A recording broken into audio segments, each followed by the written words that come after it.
जैसे ही गर्मियों का महीना शुरू होता है तो हमारा जो मोगरा का पौधा है जो सर्दियों में डोरमेंट स्टेज में था, जो ग्रोथ नहीं कर रहा था, फूल नहीं दे रहा था, वो ग्रोथ निकालना शुरू कर देता है और भर भर के फूल देना शुरू कर देता है। लेकिन अगर आपको अपने मोगरा से भर भर के फूल चाहिए, गुच्छों में फूल चाहिए, तो इसके ऊपर ज़रूरी है कुछ काम करने का।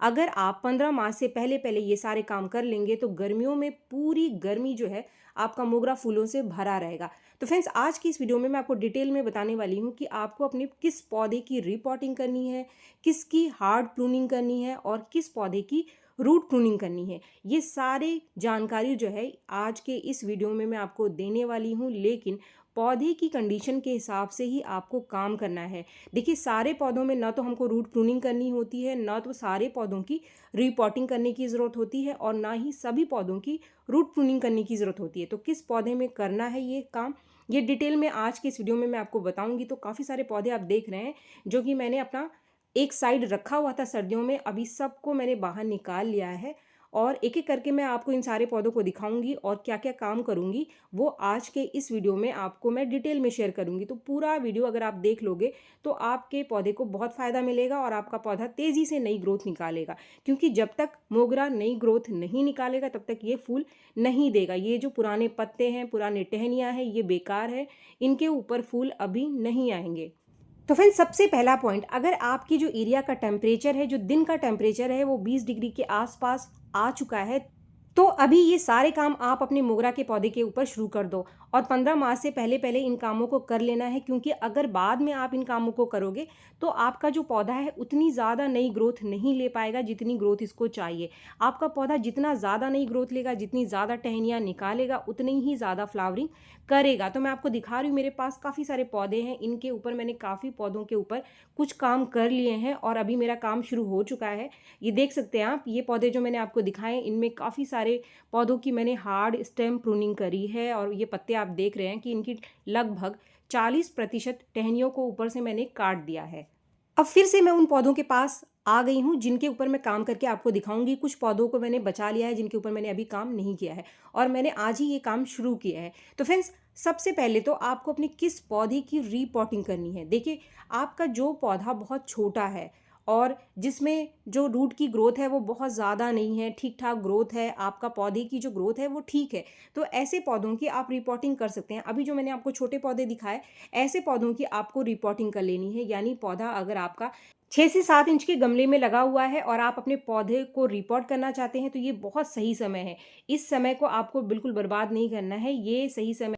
जितनी जल्दी आप ये काम कर सकते हैं, अपने छोटे पौधों की रिपोर्टिंग कर दीजिए। रिपोर्टिंग करते समय एक चीज़ का आपको ध्यान रखना है कि रूट बॉल आपको ज़्यादा ब्रेक नहीं करना है, बहुत ज़्यादा ना तोड़ें आप। अगर ग्रोथ बहुत ज़्यादा नहीं है तो बस वैसा का वैसा ही आप रिपोर्ट कर दो, थोड़ी बहुत एक्स्ट्रा मिट्टी को आप हटा सकते हैं। रिपोर्ट करते समय पॉटिंग मिक्स आपको कैसी लेनी है। पॉटिंग मिक्स लेते समय बहुत ज़्यादा चीज़ों का इस्तेमाल हमें स्टार्टिंग में नहीं करना चाहिए। हमें सिर्फ मिट्टी लेनी है, कंपोस्ट लेना है, वो भी आप आधी आधी मात्रा कंपोस्ट की और मिट्टी की मिला लो। और इसके साथ ही अगर आपके पास कोकोपीट है तो थोड़ा सा कोकोपीट या फिर धान का छिलका आप मिला लो, ताकि ड्रेनेज अच्छी रहे आपकी मिट्टी की। एक बोनस चीज़, अगर आपके पास नीम की खली रखी हुई है घर में तो नीम की खली 2-4 चम्मच आप पॉटिंग मिक्स में ज़रूर से मिला लेना, क्योंकि अगर आप नीम खली का पाउडर मिला लोगे तो मिट्टी हमारी बहुत समय से ऐसी ही पड़ी हुई है, पौधा हमारा ऐसे ही पड़ा हुआ है, डोरमेंट में था, तो इसके अंदर कभी कभी कीड़े वगैरह भी आ जाते हैं, तो इसीलिए वो कीड़े खत्म हो जाएंगे अगर आप नीम की खली का पाउडर मिला लेते हैं। अगर आपके पास नीम की खली का पाउडर नहीं है तो आगे आप किस चीज़ का इस्तेमाल कर सकते हैं वो आपको मैं बताऊंगी। लेकिन अगर मान लीजिए आपके पास पुरानी मिट्टी है, आप पॉटिंग मिक्स बनाने के लिए पुरानी मिट्टी का इस्तेमाल करते हैं जो आपने गमले से निकाली है, तो आप इसको पहले अच्छे से सुखा लेना। सुखाने के बाद आप इसके अंदर सिर्फ थोड़ा सा कंपोस्ट मिलाना। आपको ना तो धान का छिलका मिलाना है और ना ही बहुत ज़्यादा कंपोस्ट मिलाना है, एक्स्ट्रा कुछ भी चीज़ मिलाने की ज़रूरत नहीं है। जो पुरानी मिट्टी होती है इसको हमको सुखा करके बस थोड़ा सा और कंपोस्ट मिला करके, और अगर आपके पास नीम खली का पाउडर है तो आप 2-3 चम्मच नीम खली का पाउडर भी मिला सकते हैं। जैसे कि आप देख सकते हैं, ये मैंने पुराने पॉट से निकाली मिट्टी है और इसको मैं सुखा रही हूँ धूप में, ताकि मैं फिर से इसको इस्तेमाल कर सकूँ। सुखा कर इस्तेमाल करने से जो भी कीड़े वगैरह पुरानी मिट्टी में होते हैं वो ख़त्म हो जाते हैं। तो फ्रेंड्स, अगर आप मिट्टी को अच्छे से सुखा लोगे, आपकी मिट्टी फिर से नई हो जाएगी और आपको ज़्यादा कुछ इसके अंदर मिलाने की ज़रूरत नहीं पड़ेगी, क्योंकि पहले से ही हमने काफ़ी सारी चीज़ें इसके अंदर मिला रखी हैं। तो सिर्फ थोड़ा सा कंपोस्ट आपको यहाँ पर मिलाना है। इसके बाद जो तीसरा पॉइंट यानी जो तीसरी बात हमारे दिमाग में आती है कि क्या हम छोटे पौधों की स्टेम प्रूनिंग कर सकते हैं? तो आपके पौधे की अगर ग्रोथ बहुत ज़्यादा नहीं है, लंबी-लंबी ब्रांचेस नहीं है, तो आपको इसको ऊपर से बहुत ज़्यादा काटने की ज़रूरत नहीं है, सिर्फ़ आप इसकी टिप प्रूनिंग कर सकते हैं। थोड़ी बहुत टिप प्रूनिंग आप हर पौधे की ज़रूर करें इस समय, क्योंकि जैसे ही आप टिप प्रूनिंग करोगे तो जो ऊपर ग्रोथ हार्मोन है वो एक्टिवेट हो जाता है और हमारा पौधा नई ब्रांच को निकालने के लिए मोटिवेट होता है। तो अगर आप तेज़ी से नई ब्रांच इसके ऊपर चाहते हैं तो कम से कम टिप प्रूनिंग आप ज़रूर करें, चाहे आपका पौधा कितना भी छोटा क्यों ना हो। ऊपर से बस 1 या 2 नोड आपको काट देना है। इसके बाद जो अगला पॉइंट है वो है रूट प्रूनिंग का। तो आपको अपने किस पौधे की रूट प्रूनिंग करनी है? फ्रेंड्स, अगर आपका पौधा इसकी ग्रोथ बहुत बढ़िया है और इसके जो रूट हैं वो ऊपर से ही आपको गुच्छों में दिखाई दे रहे हैं, जैसे ही आप गुड़ाई कर रहे हो तो आपको देख के लग रहा है कि पूरा गुच्छा ऊपर से ही आपको दिखाई दे रहा है, ऐसे पौधों की रूट प्रूनिंग हमें ज़रूर करना चाहिए। और रूट प्रूनिंग अगर आप करना चाहते हैं तो 15 मार्च से पहले-पहले इस काम को आप कर लो, वरना अगर आप लेट करोगे तो होगा क्या कि पौधा बहुत ज़्यादा देर में ग्रोथ करेगा, क्योंकि जड़ें बनाने में समय लेगा, जब जड़ें बनाएगा तभी ऊपर ग्रोथ करेगा। तो इसीलिए समय से पहले इस काम को आप करें। मैं आपको बोलूँगी कि फरवरी में इस काम को अगर आप कर लेंगे तो और ज़्यादा बढ़िया रहेगा, लेकिन किसी वजह से आप नहीं कर पा रहे हैं तो 15 मार्च से पहले-पहले इस काम को कर लो। आगे आप करोगे तो फिर दिक्कत आएगी, पौधा बहुत ही स्लो ग्रोथ लेगा। तो अगर आपको करना है तो 15 मार्च से पहले करो, वरना बाद में आप इसको सिर्फ़ बड़े पॉट में रिपोर्ट कर देना, इसकी जड़ों को मत काटना। तो फ्रेंड्स, ये जो मेरा पौधा आप देख रहे हैं, मुझे मेरे इस पौधे की रूट प्रूनिंग करनी है। रूट प्रूनिंग करते समय पूरे ही पौधे को आपको बाहर निकालना है और कम से कम 20 से 30% जो इसकी जड़ें हैं इसको आप हटा दो, नीचे से काट दो और उसके बाद आप नई मिट्टी के साथ इस पौधे को रिपोर्ट कर दो। अगर आपका पौधा बहुत ज़्यादा घना है, इसकी ऊपर से आपको टहनियों को भी काटना है, यानी आपको हार्ड प्रूनिंग भी करनी है। जैसे कि मैंने स्टार्टिंग में आपको कुछ पौधे दिखाए, ऊपर से अगर आपको 30-40% ब्रांचेस इसकी काटनी है तो दोनों काम साथ में आप नहीं करेंगे, यानी आप रूट प्रूनिंग भी एक ही दिन कर दो, स्टेम प्रूनिंग भी एक दिन कर दो। तो ऐसा आप मत करना, कुछ दिन आप वेट करना, यानी दोनों के बीच कुछ गैप रखना है आपको। पहले आप रूट प्रूनिंग कर दो और जैसे ही आपको लगे 10-12 दिन बाद पौधा आपका सेट हो गया है नए पॉट में नई मिट्टी के साथ, फिर उसके बाद आप इसकी हार्ड प्रूनिंग करना। जैसे कि मेरा ये वाला पौधा है, मैं इसकी आज रूट प्रूनिंग नहीं कर रही हूँ, तो इसकी स्टेम प्रूनिंग मैं आज कर सकती हूँ और जो इसकी रूट प्रूनिंग है वो कुछ दिन बाद रुक कर ही मैं करूँगी। तो फ्रेंड्स, ये मेरा पौधा काफ़ी घना है, इसके ऊपर आप देख सकते हैं कि कितने सारे पत्ते लगे हुए हैं, यानी पिछले सीज़न का जो पत्ता है अभी भी इसके ऊपर लगा हुआ है। इसके ऊपर कुछ कीड़े वगैरह लग गए थे जिसकी वजह से पत्ते खराब हो गए हैं, लेकिन इन पत्तों को मुझे काट करके निकालना है, इन टहनियों को काटना है, इनको रखने का कोई फ़ायदा नहीं है। तो कम से कम ऊपर से मैं 30% जो इसकी ब्रांचेस है इसको काट दूंगी ताकि नई टहनियाँ मेरा पौधा निकाले और मेरा पौधा नया हो जाए, बिल्कुल हेल्दी हो जाए। पुरानी टहनियाँ और पुराने पत्तों पे काफ़ी सारे कीड़े होते हैं, इनको रखने का कोई फ़ायदा नहीं है। जितना आप इनको हटा दोगे उतना ही फ़ायदा मिलेगा पौधे को, पौधा आपका ज़्यादा हेल्दी बनेगा। तो फ्रेंड्स, इसकी हार्ड प्रूनिंग करने के बाद, इसकी ब्रांचेस को हटाने के बाद आप देख सकते हैं इस पौधे की स्थिति ये है। अब ये मेरा पौधा, इसको मुझे रिपोर्ट भी करना है रूट प्रूनिंग के बाद। इस काम को मैं कुछ दिन और रुक करके करूँगी। तो फ्रेंड्स, जिस भी पौधे में आपको रूट प्रूनिंग करनी है, किस पौधे की करनी है वो भी मैंने आपको बता दिया और किन बातों का ध्यान रखना है वो भी मैंने आपको बता दिया।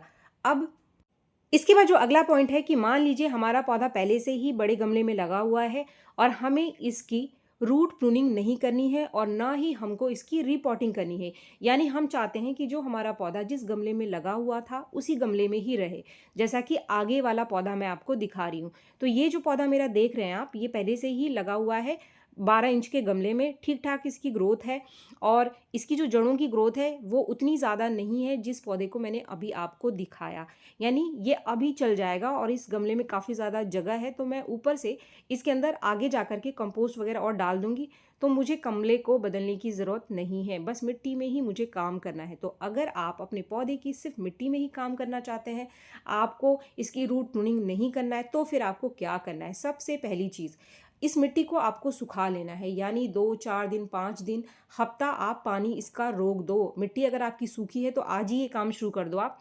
और इसके बाद आपको अपने इस पौधे की मिट्टी की अच्छे से गुड़ाई करनी है। जितनी नीचे तक आप गुड़ाई कर सकते हैं उतनी नीचे तक आपको गुड़ाई करनी है। अगर जड़ें कट रही हैं तो कोई दिक्कत नहीं है, ये जड़ें हम ऊपर से ही निकाल देंगे, क्योंकि जैसे ही हम मोगरा के ऊपर अब काम शुरू करेंगे, हमारा मोगरा का पौधा नई जड़ें बनाना शुरू करेगा। ये पुरानी जड़ें हैं, इनकी ज़रूरत हमें हमारे पौधे में बहुत ज़्यादा नहीं है। जैसे ही नई जड़ें बनाएगा, वो नई जड़ें ही हमारे पौधे के ऊपर काम करेंगी। तो इसीलिए ऊपर से आप गुड़ाई करने के बाद जितना भी लगता है आपको कि एक्स्ट्रा कुछ रूट्स वगैरह हैं, इनको आप हटा दो, काट करके हटा दो। इसके साथ ही आपको लगता है ऊपर से जितनी भी बेकार ब्रांचेस है, लंबी-लंबी ब्रांचेस है, इनको आप काट करके हटा दो। लगभग 20 से 30% जो ब्रांचेस है ऊपर से आप काट दो। तो मैं मेरे इस पौधे की भी करने वाली हूँ हार्ड प्रूनिंग। बहुत ही लंबी-लंबी ब्रांचेस है इसकी और मैं इन सबको काट करके हटा रही हूँ, क्योंकि जितनी ज़्यादा मैं अच्छे से प्रूनिंग कर दूंगी, उतनी ही ज़्यादा नई टहनियाँ निकल करके पौधे से आएंगी। अगर आप अपने मोगरा की हार्ड प्रूनिंग करना चाहते हैं तो ये सबसे सही समय। तो आप देख सकते हैं ये मेरा पौधा काफ़ी बड़ा था, ऊपर से काफ़ी घना था, मैंने इसको काफ़ी सारा प्रून कर दिया ऊपर से। अब हमें देना है इसको खाद, क्योंकि हमें ना तो इसकी रिपोर्टिंग करनी है, ना ही हमको इसकी रूट प्रूनिंग करनी है। तो इसको खाद देने का एकदम सही समय है। जिस दिन आप इसके ऊपर काम करोगे, ये सारे काम उसी दिन आपको इसको खाद देना है। आपके पास जितने भी ऐसे पौधे हैं, फटाफट से अगर इनकी रिपोर्टिंग नहीं करनी है, इनकी रूट प्रूनिंग नहीं करनी है, तो खाद आप दे दो, जो खाद मैं आपको बता रही हूँ। जैसे ही आप ये खाद दोगे, जड़ें एक्टिवेट हो जाएंगी और तेजी से नई ग्रोथ बनाना शुरू कर देंगी। और जितनी जल्दी ये नई ग्रोथ बना लेंगी, तो आप देखेंगे जो ऐसे पौधे हैं ये मार्च आते आते फूल देने शुरू कर देते हैं। अब यहाँ पर मैं आपको 2 ऑप्शन बता रही हूँ। अगर आपके पास घर के अंदर वर्मी कंपोस्ट रखा हुआ है, तो सबसे पहले आपको क्या करना है, वर्मी कंपोस्ट ले लेना है। उतना वर्मी कंपोस्ट या फिर गोबर की खाद अच्छे से डिकम्पोस्ट, या फिर दोनों को आप आधा-आधा मिला कर के ले सकते हैं। वर्मी कंपोस्ट आपको उतना लेना है जितना आपको पौधों को चाहिए, यानी जितनी पौधे की जगह बची हुई है, जिस हिसाब से आपको पौधे को देना है। लगभग आधा किलो 1 किलो वर्मी कंपोस्ट इस पौधे के अंदर आ जाएगा। लेकिन इसको मैं जो खाद दूंगी वो आगे मैं आपको बताऊंगी। लेकिन अगर आपके पास वर्मी कंपोस्ट है और नीम की खली है, तो सबसे पहले वर्मी कंपोस्ट में 1-2 चम्मच नीम की खली मिलाकर आप अपने पौधे को दे सकते हैं। लेकिन अगर हमारे पास ना तो नीम की खली का पाउडर है और ना ही वर्मी कंपोस्ट है, तो हम क्या करें? तो आपको लेनी है ये चीज़, ये लेना है आपको आधा चम्मच कॉफ़ी पाउडर। कॉफ़ी पाउडर बहुत ही बढ़िया सोर्स है नाइट्रोजन का। इसके साथ है ये एक गर्म खाद, एकदम से ये जड़ों को एक्टिवेट करेगा। इसके साथ ही हम यहाँ पर आधा चम्मच लेंगे हल्दी पाउडर। फ्रेंड्स, हल्दी पाउडर का इस्तेमाल हम नीम खली की पाउडर की जगह करेंगे। जैसा कि मैंने आपको स्टार्टिंग में बताया था कि अगर आपके पास नीम खली का पाउडर नहीं है, तो ऐसे में हम क्या कर सकते हैं, उसकी जगह आप हल्दी पाउडर का इस्तेमाल करें। यहाँ पर मैंने लिया है आधा चम्मच कॉफ़ी पाउडर और आधा चम्मच हल्दी पाउडर। पॉटिंग मिक्स में भी आप नीम खली की जगह हल्दी पाउडर का इस्तेमाल कर सकते हैं। जो स्टार्टिंग में मैंने आपको बोला था, अगर आप पुरानी मिट्टी को नया बनाना चाहते हैं, तो सुखाने के बाद उसके अंदर आप आधा 1 चम्मच हल्दी पाउडर मिला करके नए पौधे को उसके अंदर रिपोर्ट कर सकते हैं। तो फ्रेंड्स, ये हमारा खाद तैयार है। स्टार्टिंग में हमको कोई भी अभी बहुत ज़्यादा खाद हमारे मोगरा को तब तक नहीं देखना है जब तक हमारा मोगरा का पौधा नई ग्रोथ निकालना ना शुरू कर दे। तो फ्रेंड्स, अगर हमारे पास कंपोस्ट है तो आप कंपोस्ट डाल दो, लेकिन कंपोस्ट नहीं है तो ये लिक्विड फर्टिलाइज़र बना करके आप तुरंत से अपने मोगरा के पौधे की जड़ में दे दो। इसको देते ही आपका पौधा फिर से नई ग्रोथ निकालना शुरू कर देगा और इसको देने के बाद मुश्किल से 7-8 दिन लगेंगे, आपका पौधा ग्रोथ निकालना शुरू कर देगा। इसको देने के साथ साथ ही आपको कुछ बातों का ध्यान रखना है, जो आगे इस वीडियो में मैं आपको बता रही हूँ। सबसे पहले तो आप इस खाद को अपने पौधे की जड़ में डाल दो। इसको आपको उतना देना है जितना कि अच्छे से नीचे तक ये जो खाद है आपके पौधे को मिल जाए। जब भी आप ये खाद डालोगे, इस खाद को देने के बाद आप 2-3 बातों का ध्यान रखेंगे। सबसे पहली चीज़, इस खाद को देने के बाद जब तक आपके पौधे की मिट्टी सूखे ना, आपको कोई और चीज़ अपने पौधे के अंदर नहीं देना है, बल्कि आपको पानी भी आपके पौधे के अंदर नहीं देना है। जब ये पानी सूखेगा तो इसके अंदर जितने भी कीड़े वगैरह अगर बन गए हैं तो वो ख़त्म हो जाएंगे और आपका पौधा, इसकी जो जड़ें हैं वो फिर से नई हो जाएंगी। और कॉफ़ी पाउडर देने से पौधे को बहुत अच्छी मात्रा में नाइट्रोजन मिलेगा, जो कि सबसे ज़रूरी चीज़ है अभी मोगरा को। नाइट्रोजन के साथ साथ इसको फास्फोरस और कैल्शियम भी मिल जाएगा। कैल्शियम भी नेचुरल तरीके से मिलेगा, तो ये तेज़ी से नई टहनियाँ, नए पत्ते अभी बनाना शुरू कर देगा। इसके बाद हमें इस पौधे को रखना कहाँ है? आपको इस पौधे को अब पूरे दिन की धूप में रखना है। और एक सबसे इम्पॉर्टेंट चीज़ जिसका कि आपको ध्यान रखना है, जब भी आप पानी दोगे, इसके ऊपर रोज़ एक बार पानी का स्प्रे करोगे, पानी का स्प्रे करने से जो इसकी टहनियाँ हैं वो मॉइस्ट बनी रहेंगी, तो ये तेज़ी से नई ग्रोथ निकालेगा। अगर आप पानी का स्प्रे नहीं करोगे तो टहनियाँ बहुत ही स्लो निकल कर के आएंगी। तो अगर आप अपने पौधे के ऊपर मैक्सिमम ग्रोथ चाहते हैं तो पानी का स्प्रे दिन में एक बार ज़रूर करें। इसके साथ ही मिट्टी को आप हल्का मॉइस्ट रखना, मिट्टी में अब पानी की कमी नहीं होनी चाहिए। तो फ्रेंड्स, ये सारी चीज़ों का आप ध्यान रखो। आप देखोगे कि मार्च आते आते, और जिन भी पौधों में आपने ये वाला खाद डाला है वो मार्च आते आते फूल देना शुरू कर देगा। और जिन भी पौधों की आपको रिपोर्टिंग करनी है, रूट क्लीनिंग करनी है, फटाफट से कर लो। अगर देर हो जाएगा तो फिर आप ये काम नहीं कर पाओगे। उम्मीद है वीडियो आपको पसंद आया होगा। वीडियो अगर आपको पसंद आया तो एक लाइक ज़रूर करें, और मेरे चैनल को आपने अब तक सब्सक्राइब नहीं किया है तो मेरे चैनल को सब्सक्राइब भी ज़रूर कर लें। मिलते हैं मेरे नेक्स्ट वीडियो में, तब तक के लिए थैंक यू।